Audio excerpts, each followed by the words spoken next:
साथियों नमस्कार। Career campus में मैं अभिषेक आपका pocket video for SSC GD में स्वागत करता हूं। ये जो सीरीज है वो आपकी आवश्यकताओं को ध्यान में रखकर बनाया गया है और आप कैसे एग्जाम में अप्रोच लीजिए क्वेश्चंस को बनाने के लिए, उसके लिए ये बहुत आवश्यक है। तो इस कड़ी में जो हमारा पहला वीडियो है वो नंबर सीरीज के क्वेश्चंस पर आधारित है और नंबर सिस्टम का जो बेहतरीन क्वेश्चन है उसका समावेश इसमें किया गया है। जो पहला जो क्वेश्चन है उसमें हमारे पास जो अवेलेबल है वो ये है कि 28 के वर्ग को उस सबसे बड़ी संख्या से विभाजित किया जाता है जो 42 और 56 दोनों को पूर्णतः विभाजित कर सकती है, तो परिणाम क्या है। तो परिणाम का मतलब आपको इस क्वेश्चन में पूछा जा रहा है कि भागफल क्या है। यहां पे परिणाम से तात्पर्य है कि भागफल क्या है, कि जब 28 के वर्ग को, तो 28 का जो वर्ग है वो आप लिख सकते हैं 28 गुना 28।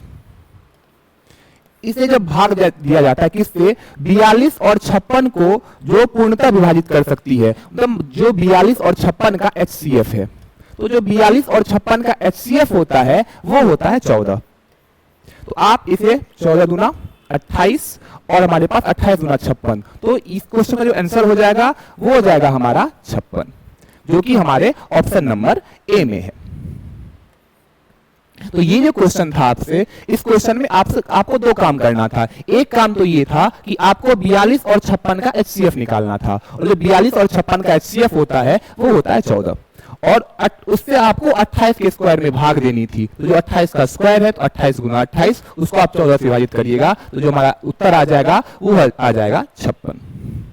अगर हम दूसरे क्वेश्चन की ओर बढ़ें, तो जो हमारा दूसरा क्वेश्चन है वो ये कहता है कि 4 अभाज्य संख्याएं आरोही क्रम में व्यवस्थित हैं। प्रथम 3 संख्याओं का गुणनफल 255 है और अंतिम 3 संख्याओं का गुणनफल 1955 है। तो सबसे बड़ी अभाज्य संख्या क्या है।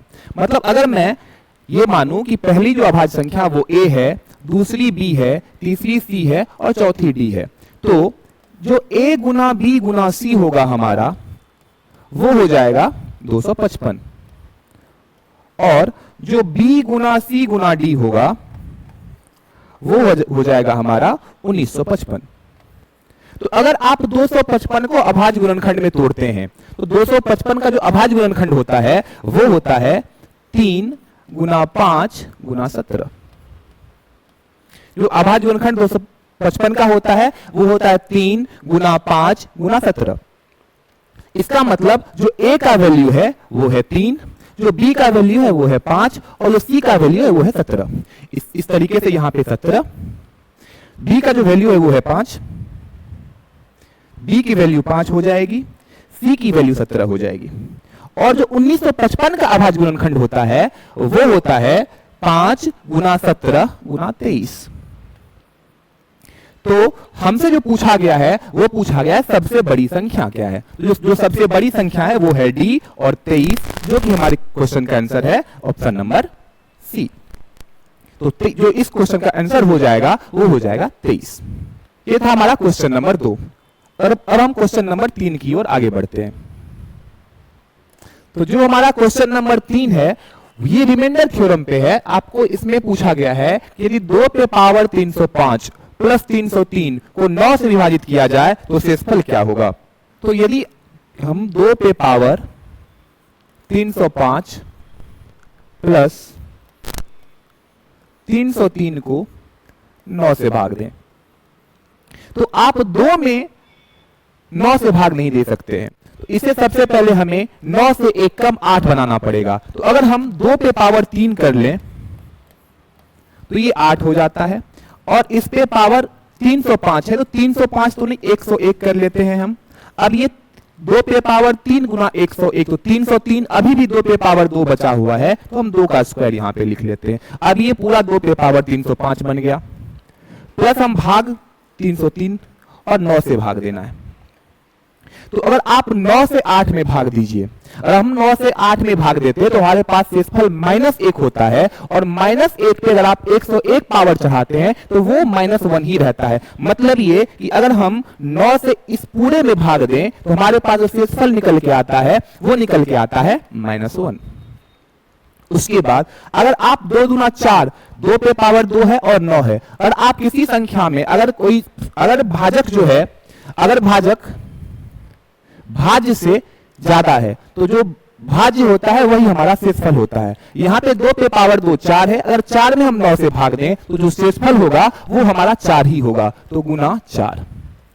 और अगर यहाँ पे अगर आप डिजिटल सम लगाएं तो डिजिटल सम क्या होता है कि किसी भी संख्या से को 9 से भाग देने पर जो शेषफल आता है वही डिजिटल सम होता है। तो इस ये जो 303 है इसका जो डिजिटल सम है 3 और 3 6, तो यहाँ से जो हमारा होगा शेषफल वो होगा 6। तो यहाँ पर -1 गुना 4, तो -1 गुना 4 -4 और ये +6, तो -4 और +6 बराबर जो हमारे पास शेषफल बच के आएगा वो हो जाएगा ऑप्शन नंबर 2 और जो कि हमारे ऑप्शन नंबर ए में है। तो इसका जो उत्तर हो जाएगा वो हो जाएगा ऑप्शन नंबर ए, और हमारा उत्तर हो जाएगा 2।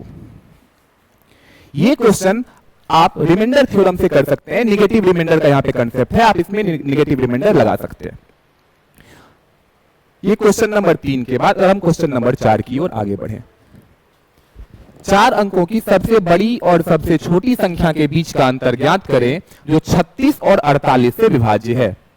जो 36 और 48 से विभाज्य है, तो अगर हम 36 और 48 से अगर 2 अंक जो 4 अंक की संख्या है वो ऐसी संख्या है जो 36 और 48 से विभाज्य है और उनके बीच का हमें डिफरेंस ज्ञात करना है। तो यहाँ पे जो एक नंबर है वो है हमारे पास 48। अगर कोई संख्या 48 से विभाज्य होती है, अगर कोई संख्या 48 से विभाज्य है तो वो संख्या 8 से भी विभाज्य होनी चाहिए।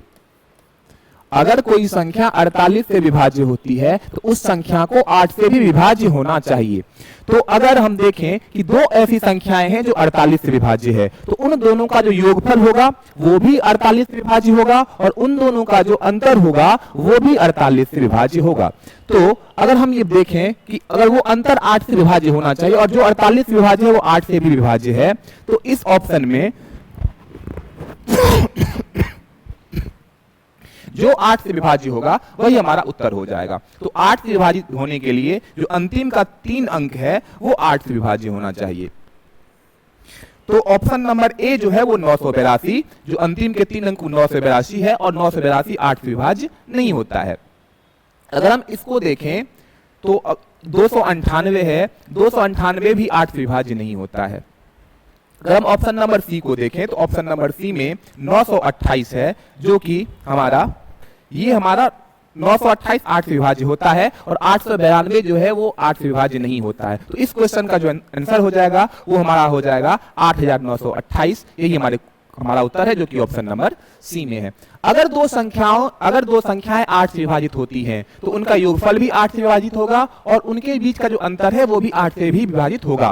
तो इस तरीके से और 8 का जो विभाज्यता का नियम है वो ये कहता है कि किसी संख्या के अंतिम 3 अंक अगर 8 से विभाजित हो जाए तो वो पूरी संख्या 8 विभाजित होती है। तो ये जो ऑप्शन नंबर ए में 982 है, 982 8 से विभाजित नहीं होता है, इसलिए हमारा ये उत्तर नहीं हो सकता है। ऑप्शन नंबर बी में 298 है, 298 भी 8 से विभाजित नहीं होता है, इसलिए हमारा उत्तर ये नहीं हो सकता है। ऑप्शन नंबर डी में 892 है, 892 भी 8 से विभाजित नहीं होता है, जो 8 से विभाजित होता है वो होता है 928। आप लगाइएगा 8 से ये पूरा का पूरा विभाजित हो जाएगा और हमारा उत्तर हो जाएगा ऑप्शन नंबर सी।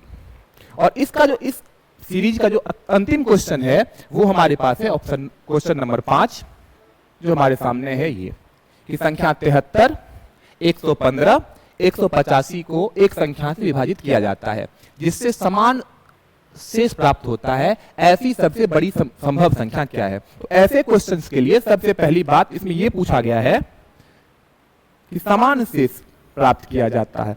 अगर ये समान शेष वाला आपके पास क्वेश्चन आए तो सबसे पहले हम ये करेंगे कि तीनों नंबर लेंगे 73, 115 और 185। इसमें डिफरेंस मिनिमम आता है, आप इनका डिफरेंस ले लीजिए 115 और 73 का डिफरेंस। तो 115 में से 73 घटाइएगा, आपका जो आएगा वो आएगा 42। तो हमारा जो उत्तर होगा वो या तो 42 होगा या तो 42 का कोई एक फैक्टर होगा जिसे आप हिंदी में गुणनखंड कहते हैं। वो या तो 42 होगा या 42 का कोई फैक्टर, 42 का फैक्टर 1, 2, 3, 6, 7, 14 और 42।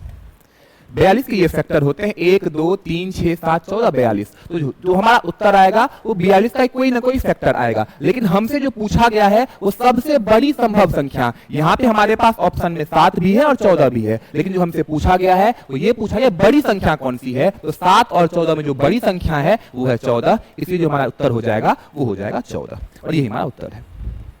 तो ये हमारे पॉकेट वीडियो का एसएससी जीडी के लिए जो कि आज से हमारी शुरुआत हुई है, इसकी पहली वीडियो थी। उम्मीद करता हूं कि आपको ये वीडियो पसंद आई होगी। आप कंसिस्टेंसी के साथ अच्छे से मेहनत करते रहिए और एग्जाम में जो बेस्ट अप्रोच होता है क्वेश्चन को करने का वो आप सीखिए। जो सबसे बेहतरीन तरीका मैं आपको सिखाऊंगा ये आपको एग्जाम में औरों से आगे बढ़ने में मदद करेगी।